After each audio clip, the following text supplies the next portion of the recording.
Hello दोस्तों, उम्मीद करता हूँ कि आप सभी अच्छे होंगे। दोस्तों आज फिर मैं आपके लिए बहुत इंपॉर्टेंट टॉपिक लेके आया हूँ। वो जो टॉपिक है कि जब भी आप कोई पीसी बिल्ड करना चाहते हैं, फिर मान लीजिए आपके पास कोई पहले से पीसी है और उसके अंदर आप जो ग्राफिक्स कार्ड लगाना चाहते हैं, तब दोस्तों जब भी आप कोई ग्राफिक्स कार्ड बाय करते हैं तो वहाँ पे आपको देखने को मिलेगा कि यहाँ पे ग्राफिक्स कार्ड की स्पेसिफिक में लिखा होता है कि यहाँ पे जो वीडियो मेमोरी है आपकी कितनी है। वहाँ पे आपको देखने को मिलेगा 2 GB है, 4 GB है, 6 GB है, 8 GB है, 12 GB है, ये उससे ऊपर की मेमोरी है। और वहाँ पे लिखा होता है कि जितनी जीबी की आपकी मेमोरी होगी उसके साथ वहाँ पे लिखा हुआ आपने देखा होगा कि यहाँ पे इसके अंदर जो मेमोरी है वो कौन सी है। आपने देखा होगा कि वहाँ पे कहीं जो ग्राफिक्स कार्ड होते हैं जैसे GDDR3 लिखा होगा, GDDR4 लिखा होगा, या GDDR5 लिखा होगा, या GDDR5X लिखा होगा, या GDDR6X लिखा देखा होगा। और दोस्तों जब भी आप अपने मदरबोर्ड के लिए कुछ वहाँ पे सिस्टम रैम बाय करना चाहते हैं तो वहाँ पे आपने देखा होगा कि यहाँ पे मेमोरी के साथ लिखा होता है कि वहाँ पे इसके अंदर DDR2 मेमोरी है, DDR3 मेमोरी है, DDR4 मेमोरी है, या फिर जो अब लेटेस्ट जो रैम चल रही है जो लेटेस्ट मदरबोर्ड के लिए वो DDR5 मेमोरी चल रही है। तो दोस्तों आज की वीडियो में आपको ये बताने वाला हूँ कि ये जो हमारी GDDR मेमोरी होती है और जो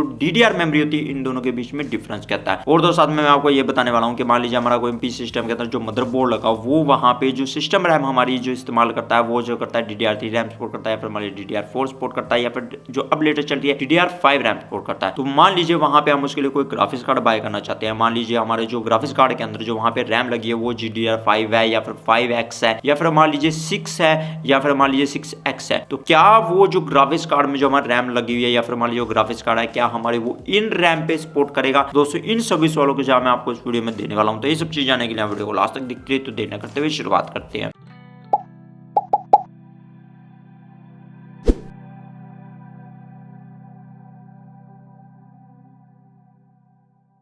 दोस्तों GDDR रैम क्या होती है जानने के लिए सबसे पहले आपको जानना जरूरी है कि जो हमारे पीसी सिस्टम के मदरबोर्ड के अंदर जो नॉर्मल रैम लगती है जिसे हम बोलते हैं DDR मेमोरी, वो क्या चीज होती है। दोस्तों यहाँ पे DDR का मतलब होता है डबल डाटा रेट रैम। तो दोस्तों यहाँ पे आपने देखा होगा कि जितने भी हमारे पुराने मदरबोर्ड होते थे पहले वो DDR रैम सपोर्ट करते थे, फिर DDR2 आई, फिर DDR3 आई, फिर DDR4, और अब जो लेटेस्ट जितने मदरबोर्ड होते हैं वो जो हमारे सिस्टम रैम इस्तेमाल करते हैं वो करते हैं DDR5 मेमोरी का इस्तेमाल करते हैं। तो यहाँ पे दोस्तों क्या हुआ, जैसे जैसे इनका वर्जन बढ़ता चला गया वहाँ पे जिसकी मेमोरी क्लॉक स्पीड है वो भी बढ़ती चलेगी मेगाहर्ट्ज में, और वहाँ पे उसकी जो ट्रांसफर रेट भी बढ़ती चलेगी। तो यहाँ पे दोस्तों जितने भी हमारे सिस्टम रैम के लिए जो इस्तेमाल होती है वो जो DDR रैम इस्तेमाल होती है जिसे हम बोल सकते हैं DDR SD रैम, जिसका मतलब होता है double data rate synchronous dynamic random access memory जिसे बोलते हैं। तो यहाँ पे दोस्तों ये क्या होती है कि ये नॉन वोलेटाइल मेमोरी होती है। इसमें क्या होता है कि जैसे ही हमारी लाइट जो इसमें से बंद करते हैं, पावर देना बंद करते हैं, तो इसमें सारा डाटा इरेज हो जाता है। यहाँ पे दोस्तों जितनी भी हमारी सिस्टम रैम होती है या फिर जिसे हम DDR मेमोरी बोलते हैं, इसमें क्या होता है कि यहाँ पे हमारा जो डाटा है पहले सबसे पहले जितने भी हमारे स्टोरेज डिवाइस होती है वहां से डाटा रैम के अंदर आता है, फिर वहां से रैम में से फिर वो जो हमारा डाटा है कैसे मेमोरी के पास जाता है, और फिर वहां पे जो प्रोसेसर है उसे एग्जीक्यूट करता है, मतलब हमारे जो प्रोसेसिंग को, और फिर हमें जो रिजल्ट मिल पाता है। तो यहाँ पे दोस्तों हमारी जो DDR मेमोरी होती है उसका यहाँ पे इस तरह इस्तेमाल किया जाता है। मतलब जितनी भी हमारी रैम होती है यहाँ पे क्या किया जाता है, जैसे मान लीजिए हम जो टास्क कर रहे होते हैं, मतलब मान लीजिए हम कोई एप्लीकेशन चला रहे हैं, फिर मान लीजिए मल्टीटास्किंग करना चाहते हैं, तो वहां पे जितना भी डाटा होता है मतलब वहां पे DDR मेमोरी का हमारा उस जगह पे इस्तेमाल किया जाता है। और यहाँ पे दोस्तों इसका इस्तेमाल इसलिए किया जाता है कि वहां पे हमें छोटे छोटे टास्क बहुत ज्यादा करने होते हैं। कई बार आपने दोस्तों देखा होगा पीसी में हमारे जो बैकग्राउंड टास्क भी काफी चलते रहते हैं, तो वहां पे ये जो रैम होती है इसलिए बनी होती है। यहाँ पे दोस्तों ये इसलिए काम में ज्यादा आती है क्योंकि यहाँ पे क्या होता है कि जितनी भी हमारी जो DDR मेमोरी होती है इसकी काफी जो लो लेटेंसी होती है, और यहाँ पे जो इसकी स्पीड भी काफी ज्यादा होती है। जिसमें क्या होता है कि मान लीजिए हम कोई भी टास्क करना चाहते हैं, मल्टीटास्किंग करते हैं, काफी टास्क एक साथ करते हैं, या छोटे छोटे टास्क भी काफी ज्यादा करते हैं, तो वहां पे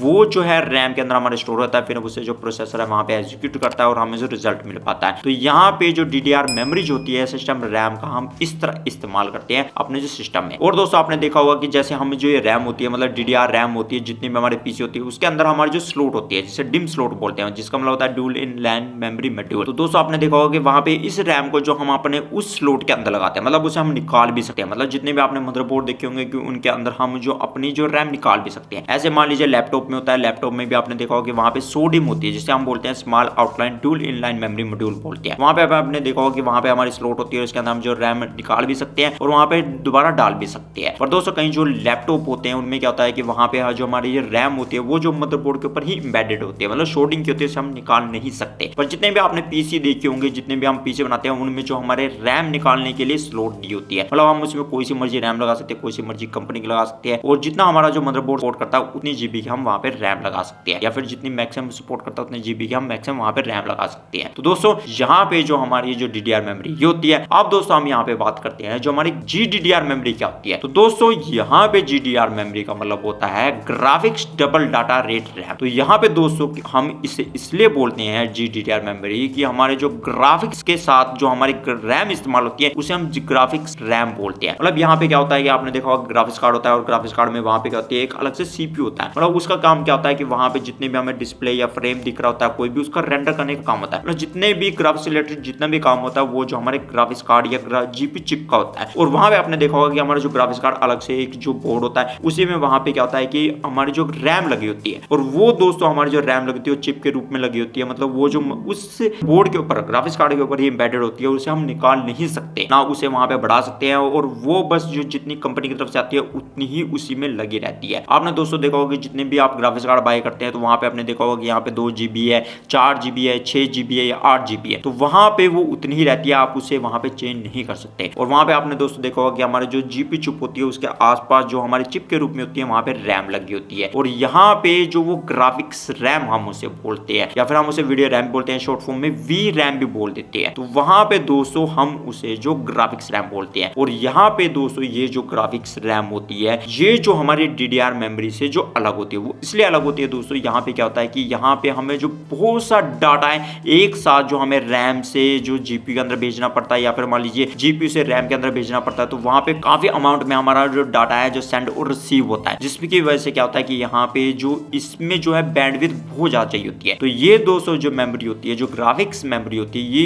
इसलिए इस्तेमाल करते हैं कि यहाँ पे इसकी जो बैंडविड्थ बहुत ज्यादा होती है। मतलब यहाँ पे दोस्तों ये है कि जितनी भी हमारी GDDR मेमोरी होती है इसकी जो बैंडविड्थ बहुत ज्यादा होती है, जिसकी वजह से यहाँ पे इसका इस्तेमाल किया जाता है क्योंकि वहां पे जो डाटा हमें एक साथ जो बहुत अमाउंट में जो भेजना और रिसीव करना होता है, इसी करके यहाँ पे जो हमें ग्राफिक्स रैम का इस्तेमाल करते हैं। और यहाँ पे दोस्तों जो हमारी DDR मेमोरी होती है जैसे मैंने बताया कि वहाँ पे स्मॉल अमाउंट में हमें डाटा भेजना होता है एग्जीक्यूट करने के लिए और वहाँ पे इसकी काफी जो रैम की लो लेटेंसी होती है इसलिए हम उसका ज्यादा इस्तेमाल जो हम अपने सिस्टम रैम में करते हैं। मतलब हमारे जो एप्लीकेशन जो हम रन करना चाहते हैं, मतलब यहाँ पे ये होता है कि हमारा जो सिस्टम रैम होती है इसका काम ये होता है कि हमारा जितना भी डाटा है वो CPU तक भेजने का काम होता है। मतलब CPU से वो वहाँ पे वो डाटा सेंड और रिसीव करती है। और यहाँ पे दोस्तों हमारी जो ग्राफिक्स रैम होती है वो जो होती है GPU चिप से जो डाटा लेती है और उससे रिसीव करती है। तो वहां पे दोस्तों ये दोनों जो होती है डिफरेंट रैम होती है और डिफरेंट का पर्पस होता है। तो यहाँ पे दोस्तों सिंपल मतलब ये है कि जितनी बार DDR मेमोरी होती है वो जो होती है सिस्टम के लिए इस्तेमाल करते हैं। मतलब जो हम कोई एप्लीकेशन चलाते हैं या फिर मान लीजिए ब्राउजिंग कर रहे हैं या फिर मान लीजिए कोई एप्लीकेशन पे काम कर रहे हैं तो वहां पे सिस्टम रैम का उस जगह पे इस्तेमाल किया जाता है। वो जो है प्रोसेसर के लिए इस्तेमाल की जाती है हमारी रैम। और यहाँ पे दोस्तों जो हमारी GDDR मेमोरी होती है वो जो होती है यहाँ पे हमारे जो GPU चिप के लिए इस्तेमाल होती है। मतलब जितना भी यहाँ पे रेंडरिंग का काम होता है या फिर मान लीजिए फ्रेम रेंडरिंग का काम है या फिर मान लीजिए ग्राफिक्स का रेंडरिंग का कोई काम है वो जो हमारी GPU चिप करती है। और वहां पे जो उसके लिए जो मेमोरी इस्तेमाल करती है वो GDDR मेमोरी इस्तेमाल करती है जिसे हम बोलते हैं graphics double data rate RAM. तो यहाँ पे दोस्तों दोनों ये जो अलग अलग रैम होती है और इनका पर्पस भी अलग अलग होता है। जैसे मैंने आपको बताया कि DDR मेमोरी जो होती है इसकी लो लेटेंसी होती है और वहां पे जो हमें कम जो विथ में डाटा जो सेंड और रिसीव करना होता है और यहाँ पे जो हमें काफी अमाउंट में जो डाटा है सेंड और रिसीव करना होता है। और यहाँ पे इसका इस्तेमाल इसलिए किया जाता है क्योंकि यहाँ पे इसकी जो बैंडविड्थ बहुत ज्यादा होती है और यहाँ पे इसकी जो पावर कंजप्शन भी कम होती है और यहाँ पे इसकी पावर कंजप्शन ज्यादा होती है जो हमारे सिस्टम रैम की। तो दोस्तों यहाँ पे इसका ये मतलब होता है यहाँ पे भी जैसे मान लीजिए हमारी जो GDDR मेमोरी है जैसे मान लीजिए पहले जो 2 होती थी फिर 3 आई फिर मान लीजिए 4 आई फिर 5x फिर मान लीजिए 6 और अब जो लेटेस्ट चलिए 6x। जैसे आपने देखा होगा कि 8x 3080 या 3090 के जितने भी ग्राफिक्स कार्ड होते हैं उनमें जो GDDR 6x की जो रैम इस्तेमाल की जाती है मतलब ग्राफिक्स रैम इस्तेमाल की जाती है। तो वहां पे आपने दोस्तों देखा होगा कि वहां पे काफी जो उसकी जो बैंडविड्थ होती है और वहां पे जो उसमें काफी अमाउंट में जो डाटा सेंड और रिसीव होता है हमारे जो GPU चिप को। दोस्तों यहाँ पे जो इन दोनों रैम का इस्तेमाल डिफरेंट पर्पस के लिए किया जाता है। तो दोस्तों अगर हम यहाँ पे मेनली इनका कंक्लूजन निकालें तो यहाँ पे जितनी भी हमारी DDR मेमोरी होती है उसकी जो लो लेटेंसी होती है और यहाँ पे जो इसका इस्तेमाल होता है मतलब इसकी जो बैंडविड्थ बहुत ज्यादा होती है। मतलब यहाँ पे इसकी बैंडविड्थ इतनी ज्यादा नहीं होती पर हमारी GDDR मेमोरी की जो बैंडविड्थ बहुत ज्यादा होती है। उसके बाद दोस्तों यहाँ पे पावर कंजप्शन इसमें जो कम होती है इसमें यहाँ पे थोड़ी ज्यादा होती है। और दोस्तों अगर हम यहाँ पे बात करें कि इसमें जो हीट है मतलब जो बहुत कम जनरेट होती है पर यहाँ पे जो दोस्तों हमारे सिस्टम रैम में हीट बहुत ज्यादा जनरेट होती है। और दोस्तों उसके बाद हम बात करें यहाँ पे जो हमारी GDDR की जो मेमोरी का जो प्राइस होता है बहुत ज्यादा होता है और यहाँ पे जो इसका प्राइस ज्यादा नहीं होता। मान लीजिए हम सेम मेमोरी की उतनी जो मेमोरी बाय करना चाहिए सिस्टम रैम की और यहाँ पे सेम GB की उतनी जो हम GDDR मेमोरी बाय करना चाहिए वो आपको महंगी मिलेगी। मतलब आपको ग्राफिक्स कार्ड उसका काफी महंगा देखने को मिलेगा। और दोस्तों इसके अलावा आपने देखा होगा कि हमारी GDDR मेमोरी होती है आपको इतनी देखने को नहीं मिलती। आपने देखा होगा मान लीजिए वहाँ पे 24 GB है उससे ऊपर का आपको कम ही ग्राफिक्स कार्ड देखने को मिलता है। पर यहाँ पे दोस्तों हमारी जो सिस्टम रैम होती है, DDR मेमोरी होती है, उसकी आपकी कैपेसिटी काफी ज्यादा देखने को मिलती है। वहाँ पे मान लीजिए आप 128 GB तक भी, मतलब नॉर्मल जो हमारे पीसी होते हैं, जैसे मान लीजिए इंटेल कोर के प्रोसेसर होते हैं, उसमें जो आप यानी कि 128 GB का रैम इस्तेमाल कर सकते हैं। मान लीजिए AMD के राइजन प्रोसेसर होते हैं, जो वहाँ पे उसमें भी आप 128 GB की तक की रैम इस्तेमाल कर सकते हैं वहाँ पे मैक्सिमम। अगर मान लीजिए उससे ऊपर के जो सर्वर में ले तो वहाँ पे तो आप जो 4 TB तक भी मतलब सिस्टम रैम का इस्तेमाल कर सकते हैं। तो दोस्तों वहाँ पे इसका सिंपल मतलब ये है कि हमारे सिस्टम रैम आप बहुत ज्यादा इस्तेमाल कर सकते हैं, मतलब इसकी स्टोरेज कैपेसिटी काफी आती है। पर यहाँ पे जो स्टोरेज कैपेसिटी होती है, मान लीजिए कि हमारी GDDR की जो रैम कैपेसिटी होती है, या फिर मान लीजिए वो आपको कम ही देखने को मिलेगी। तो यहाँ पे दोस्तों रहता है क्योंकि हमें इतनी ज्यादा की लोड भी नहीं है, पर हमें सिस्टम रैम बहुत ज्यादा चाहिए होती है, क्योंकि वहाँ पे मान लीजिए हमारे जो सर्वर्स होते हैं उसमें काफी संख्या में वहाँ पे यूजर होते हैं, तो काफी ज्यादा रैम का इस्तेमाल करते हैं। तो वहाँ पे हमें इसी करके सिस्टम रैम बहुत ज्यादा चाहिए होती है। तो दोस्तों यहाँ पे इन दोनों में ये फर्क होता है। और दोस्तों मैं आपको एक और बात बताना चाहता हूँ कि यहाँ पे जितने भी हमारे ग्राफिक्स कार्ड में आपने देखा हो कि वहाँ पे रैम होती है, या फिर जितने भी हमारे डेडिकेटेड जीपी होती है उसके लिए जो अलग से रैम होती है। मतलब मान लीजिए चाहे आपका लैपटॉप हो या फिर मान लीजिए ग्राफिक्स कार्ड आप कोई बाय करना चाहते हैं, तो वहाँ पे जो हमारी जो रैम लगी होती है, मतलब मान लीजिए हमारा कोई ग्राफिक्स कार्ड है, उसका जो बोर्ड होता है उसी में वहाँ पे जो हमारी जो रैम इंबेडेड होती है उसे आप निकाल नहीं सकते। ऐसे मान लीजिए हमारा कोई लैपटॉप है, उसके अंदर मान लीजिए हमारा कोई डेडिकेटेड जीपीयू है, तो वहाँ पे भी मान लीजिए कि उसमें जो डिफरेंट से अलग से रैम होगी, मतलब उस जीपीयू चिप के लिए। और मान लीजिए कि आपके जितने भी प्रोसेसर के अंदर जो इंटीग्रेटेड ग्राफिक प्रोसेसर यूनिट होते हैं, वो जो होते हैं हमारी सिस्टम रैम का इस्तेमाल करते हैं। अगर दोस्तों आपको इसके बारे में ज्यादा डिटेल में जानना है कि ये जो IGP होता है या फिर हमारी डेडिकेटेड जीपी होता है और वो कौन सी रैम इस्तेमाल करते हैं, तो इसके ऊपर मैंने पहले से वीडियो डिटेल में बनाई हुई है। आप इस आई बटन पे क्लिक करके वीडियो को देख सकते हैं, उसमें आपको पूरी डिटेल में सब कुछ समझ में आएगा कि मैं आपको क्या बताना चाहता हूं। तो दोस्तों हम बात करते हैं कि मान लीजिए हमारे पीसी सिस्टम के अंदर कोई मदरबोर्ड लगा और वहां पे मान लीजिए DDR3 या फिर DDR4 और जैसे आप जो लेटेस्ट जितने मदरबोर्ड है वो DDR5 रैम सपोर्ट करते हैं। तो मान लीजिए हमारा कोई ग्राफिक्स कार्ड है जिसके अंदर GDDR5 रैम है या फिर 5X है या फिर मान लीजिए GDDR6 है या फिर GDDR6X है, क्या वो ये जो ग्राफिक्स कार्ड होते हैं क्या इस मदरबोर्ड के अंदर हमारे लग जाएंगे? तो वहां पे दोस्तों वो जरूर लगेंगे। वो इसलिए लगेंगे दोस्तों कि वहां पे जो आपकी ग्राफिक्स रैम होती है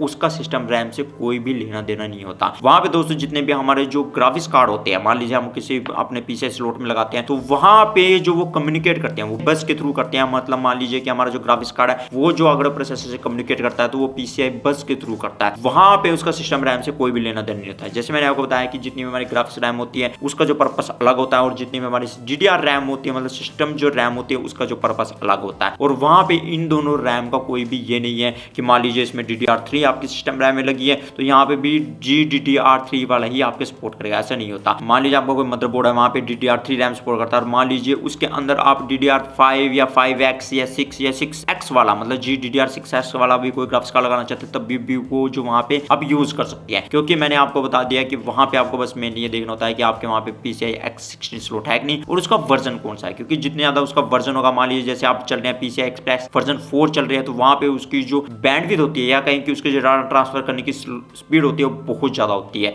जैसे कि आप इस टेबल में देख सकते हैं और यहाँ पे देखिए कि वर्जन के हिसाब से X16 स्लॉट की वहां पे आपको स्पीड कितनी देखने को मिलती है। तो वहां पे बस ये होता है कि मान लीजिए कि ये नहीं है कि मान लीजिए 3090 का आपको ग्राफिक्स कार्ड है वो PCI वर्जन 2 स्लॉट में लगाएं। मतलब मान लीजिए कोई आपका DDR2 या फिर DDR3 रैम सपोर्ट करता है, वहां पे PCI एक्सप्रेस वर्जन आपका 2 है तो उसमें लगाना चाहें, और वहां पे मान लीजिए कि आपका प्रोसेसर भी लो है तो वहां पे वो जो है आपका CPU बोटलनेक करेगा, तो वहां पे आप उसका प्रॉपर यूज नहीं कर पाएंगे। तो आपको दोस्तों बस ये देखना वहां पे जरूरी होता है, बाकी आपको कोई दिक्कत नहीं आएगी कि वहां पे कंपैटिबिलिटी के रूप में सिर्फ आपके X16 वहां पे स्लॉट होना जरूरी है और वहां पे जो आपको वर्जन देखना जरूरी होता है। और उसके लिए जितने आपके ग्राफिक्स कार्ड के लिए जितनी आपको रिकमेंडेड पावर सप्लाई दी गई है वहां पे वो उतनी है कि नहीं आपके पास, ये आपके लिए वहां पे जरूरी चीज है, ये ग्राफिक्स कार्ड कंपैटिबिलिटी के ऊपर। तो दोस्तों उम्मीद करता हूँ आपको पता चल चुका होगा कि हमारी GDDR रैम क्या होती है और DDR मेमोरी क्या होती है। तो दोस्तों उम्मीद करता हूँ आपको वीडियो अच्छी लगी होगी। तो दोस्तों अगली वीडियो में आपको फिर मिलता है वीडियो के साथ, तब तक के लिए न्यू चीज सीखते रहिए और आगे बढ़ते रहिए।